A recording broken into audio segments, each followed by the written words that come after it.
देश में पेट्रोल व डीजल की कीमतें हर रोज नया रिकॉर्ड बना रही है, वो भी तब जब अंतर्राष्ट्रीय बाजार में कच्चे तेल की कीमत काफी कम है। जहां एक और देश में तेल की कीमत 100 पहुंच चुकी है, वहीं भारत के पड़ोसी देशों में यहां के आधे रेट पर है। भूटान, नेपाल जैसे देशों में पेट्रोल डीजल भारत के मुकाबले बेहद सस्ता है। पूरी दुनिया में सबसे सस्ता पेट्रोल भारतीय रुपए के हिसाब से वेनेजुएला में 1.46 रुपए लीटर है। वहीं सबसे महंगा हांगकांग में 172.66 रुपए लीटर है। वहीं भारत के अलग अलग शहरों में भी पेट्रोल और डीजल की कीमतों में काफी फर्क देखने को मिलता है। हालांकि जिसके विरोध में कई लोगों ने साइकिल का उपयोग करना शुरू कर दिया। भारत में तेल इतना महंगा इसलिए है क्योंकि उस पर टैक्स रेट अधिक है। अलग अलग राज्य अलग अलग टैक्स वसूलते हैं।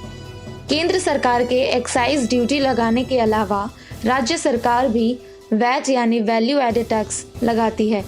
राज्यों के वैट टैक्स का रेट भी अलग होता है। पूरे देश में सबसे ज्यादा वैट राजस्थान सरकार वसूलती है। यहाँ 38% टैक्स पेट्रोल पर और 28% डीजल पर लगता है, और वहीं बाकी राज्यों के मुकाबले दिल्ली में टैक्स रेट कम है। ऑयल डिपो से पेट्रोल पंप कितनी दूरी पर होता है उसे देखते हुए किराया लगाया जाता है। इसके कारण शहर बदलने के साथ ये किराया घटता और बढ़ता है।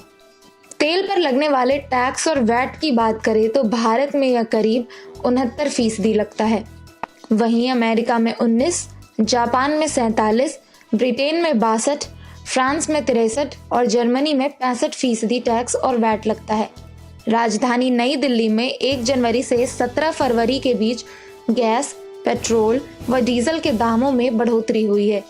इससे सीधे आम आदमी प्रभावित हुआ है। दिल्ली पेट्रोल डीलर्स एसोसिएशन के पूर्व अध्यक्ष से प्राप्त जानकारी के अनुसार राजधानी में 1 जनवरी को सामान्य पेट्रोल की कीमत 83.77 रुपए था। 31 जनवरी को 86.30 रुपए हो गया। 17 फरवरी को पेट्रोल की कीमत 89.54 रुपए, वहीं डीजल 1 जनवरी को 73.93 रुपए, 31 जनवरी को यह 76.48 रुपए, जबकि 17 फरवरी को 79.95 रुपए कीमत थी। बता दें कि दुनिया भर में 160 किस्म के कच्चे तेल का व्यापार होता है, जिसकी प्राइस उसके डेंसिटी और क्वालिटी पर तय की जाती है। ज्यादातर कच्चे तेल अपने देश या फिर एरिया के नाम से जाने जाते हैं, जैसे कि Dubai crude oil, Iran crude oil. Bharat अपने तेल का 80% बाहर के देशों से आयात कराता है और तेल का भाव उनके देश के अकॉर्डिंग तय किया जाता है। इसके बाद ऑयल रिफाइनरी कंपनी इसे खरीद कर रिफाइंड कर अलग अलग देशों में पेट्रोल डीजल के तौर पर बेचती है। हैरानी की बात तो यह है कि जिस तेल की कीमत 30 रुपए होते हैं, उसमें एक्साइज ड्यूटी, टैक्सेस वगैरह जोड़कर 80-90 रुपए तक बेचा जाता है। कोरोना से पहले यानी जनवरी में 1 लीटर कच्चे तेल का भाव करीब 29 रुपए था, जबकि भारत में आम आदमी को 78 रुपए में पेट्रोल और डीजल मिल रहा था, तकरीबन 3 गुने ज्यादा दाम पर। फरवरी में यह कोरोना महामारी का दायरा बढ़ने लगा और कच्चे तेल की कीमत घटकर करीब 25 रुपए प्रति लीटर हो गई। हालांकि देश में लोगों को पेट्रोल 3 गुने ज्यादा दाम पर ही बेचा गया। लेकिन सबसे चौंकाने वाली बात मार्च में सामने आई, जब दुनिया भर में कोरोना से निपटने के लिए लॉकडाउन की शुरुआत होने लगी।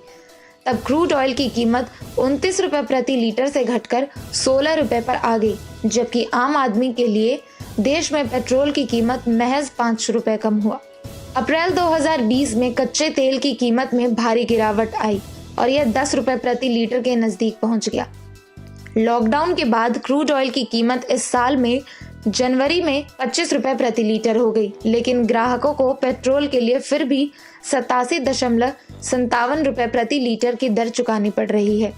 ये आंकड़े बताते हैं कि देश में पेट्रोल और डीजल की कीमत का सीधा रिश्ता उनका कच्चे तेल से नहीं, बल्कि टैक्सेस और डीलर्स के कमीशन से है। गौरतलब है कि जिस पेट्रोल के 1 लीटर की कीमत करीब 30 रुपए है, उस पे एक्साइज ड्यूटी, डीलर कमीशन और वैल्यू एडेड टैक्स जुड़ने के बाद उसकी कीमत 86-87 रुपए तक पहुंच जाती है। यानी कि अगर टैक्स कम हो जाए तो पेट्रोल डीजल की कीमतें भी कम हो सकती है।